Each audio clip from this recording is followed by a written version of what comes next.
Nah guys, air ini mengandung obat ya guys, dari pohon bambu.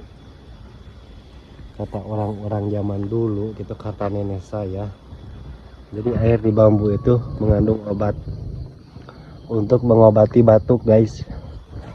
Oh, jadi airnya jernih guys tuh.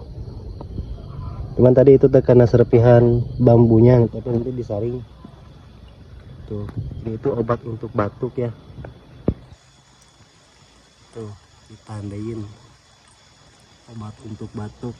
Pokoknya sangat bermanfaat sekali, obat tradisional.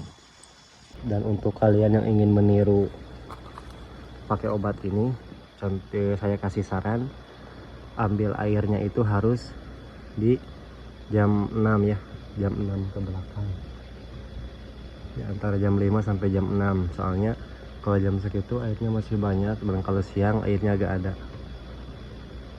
Kita tunggu tetesnya.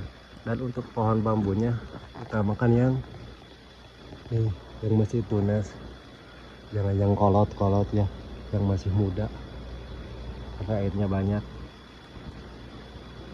Tunggu aja, nanti juga penuh. Obat batuk ya, obat batuk tradisional.